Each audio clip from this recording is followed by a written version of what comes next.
Good afternoon, everyone. It's Elizabeth here from Primary Pickles, and if you're new to the channel, I am a fifth-year teacher in Kansas, and I am teaching first grade. This will be my fourth year in first grade, and I taught fifth grade in my first year. So I wanted to kind of hit on that today, and that's going to be what today's video is about, is just advice for first-year teachers. Now, just a little disclaimer, I'm not saying this is the end-all be-all. I'm not saying that my advice is the correct advice. Take what you want, leave the rest, take everything with a grain of salt. But if you also have ideas or comments or questions or ideas, please feel free to comment below after you like and subscribe. And actually this will be in a few parts because I was asking my teammates and my teacher friends for advice for first-year teachers or what they wish they would have known when they were a first-year teacher, and the list got long really quick. So I kind of narrowed it down, and what I'm going to do is in each video there's going to be a classroom suggestion, a curriculum suggestion, and kind of like a self-care or mental health suggestion. Because I think that's really important, and kind of teachers are so willing to help others and to make sure others' needs are taken care of that we kind of forget about our own. So with that being said, let's jump right in. The first tip is, what is the purpose of fill in the blank? So we are all guilty of going on Instagram and on Pinterest and saying, hey, like, oh my gosh, look at this perfect classroom. Like, I need to have a perfect classroom. Why can't my classroom be this perfect? They're perfectly decorated. They have beautiful things all over the walls. Like, every inch is covered. And visually, that's great. That's great for Instagram. That's great for Pinterest. And no shade being thrown at those people. But it can be overstimulating for kids. And I'll explain what I mean by that. So I said, what's the purpose of? Everything that I put on my walls and everything that is in my classroom has some sort of purpose. Some of that is just to make it look cute, and that's fine. I want my kids to come in and be like, oh, that's really cute. That's great. That's a great way to make it feel welcoming. But in terms of like posters and things like that, I want it to be meaningful. I want it to have a purpose in the room. I want it to be something that the kids will use. Okay, for example, my classroom is not finished yet. It's definitely not Pinterest ready. You know, this focus wall tells us what the curriculum is. It's not just here for decoration. I can look and see like, oh, well, I know the skill this week is that we are working on nouns. You know, our phonics skill, we're working on short A. We're working on accuracy, word recognition. That has a purpose. My WIGS wall. Whoop. We are a Leader in Me school, so this will be where my kids track their WIGS or their wildly important goals. That has a purpose. I need to get better at that. My wall here has a purpose. This is going to be where my kids turn in papers. I'll make another video about that. All the way over there is my letters. So the letters also have a picture of something that starts with that letter. My kids can see it. There is a capital letter, there's a lowercase letter, so they can see, like, especially with B's and D's, P's and Q's, they kind of have a hard time with that. They're in first grade. Like I said, that we are a Leader in Me school, so I have my 7 habits right here. I have my bank, and then this is kind of a reference wall above my smartboard.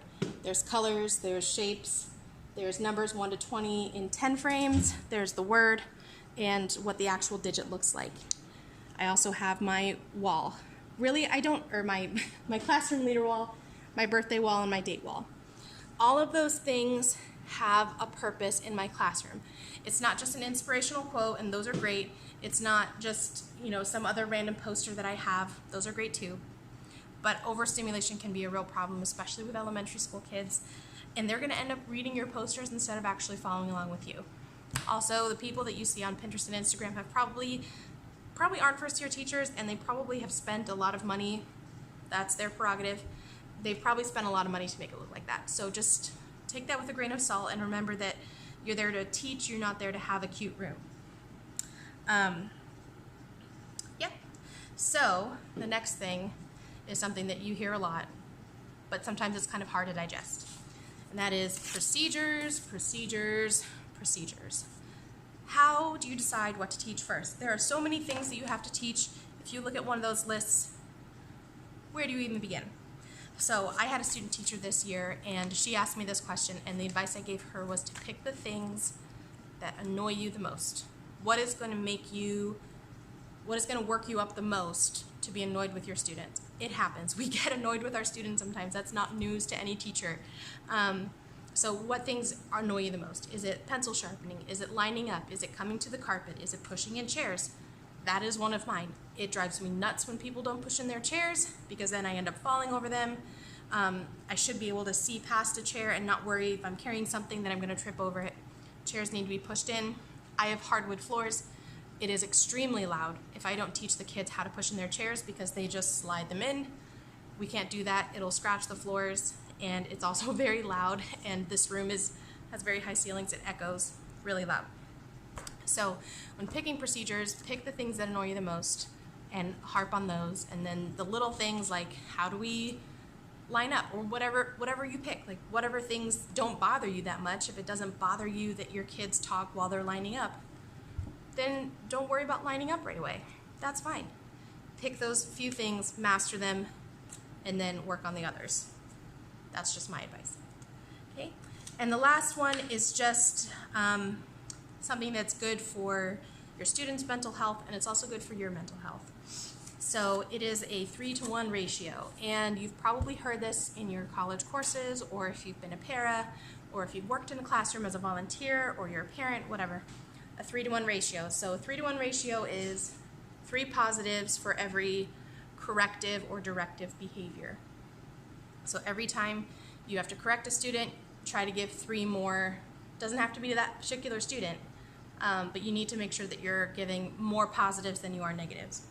And the 3-to-1 idea, I don't know if it's originally from him, but Randy Sprick talks a lot about it in his book. This is from the Safe and Civil Schools program, but our district implements this in our classrooms. I highly suggest that you pick up one of these books. It's very informative. As you can see, it's very well worn. There's lots of tabbies. I've read through it, and this has been a really great tool to use in my classroom. I also use the 3-to-1 ratio when I've had a really hard day. My first year of teaching, and a lot of it was on me because my classroom leadership with myself wasn't great, and that was a lot of my fault. But if I had inputted this, it might have helped a little bit more, not only to build relationships with my students, but also just to kind of make me feel better at the end of the day. So let's say I had a really hard day with a student, and I had to call his parents or her parents. I had to send a letter home. They had to go to the office, and it just completely threw off my day, and I could go home and I could say, man, that was a terrible day. Or before I leave school, what I can do is I can take a minute, think about 3 things that went well that day, and contact 3 students' parents just on Class Dojo, text message, call, email, smoke signal, post-it note, whatever you want to do. Find 3 ways to communicate to 3 parents or to 3 kids that something positive happened with them that day. I am so proud of Student A's work today. They worked really hard. You know, working on number bonds was really difficult for them, but they pushed through, and now they understand it a lot better. Great. I love how Student B is always happy to come into the classroom. He's such a great helper. I can always count on him. Thank you so much for sharing your great kid with me. Boom.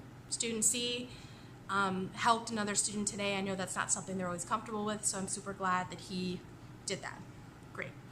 Just by doing those 3 things can really help your mental health, and it helps you build relationships with those students that maybe sometimes get overlooked because they are doing a great job all the time. You might not think to take the time to actually say to them and build them up, like, hey, you're doing a great job. I just want to let you know that I see what you're doing. I see how you're doing great things in our classroom.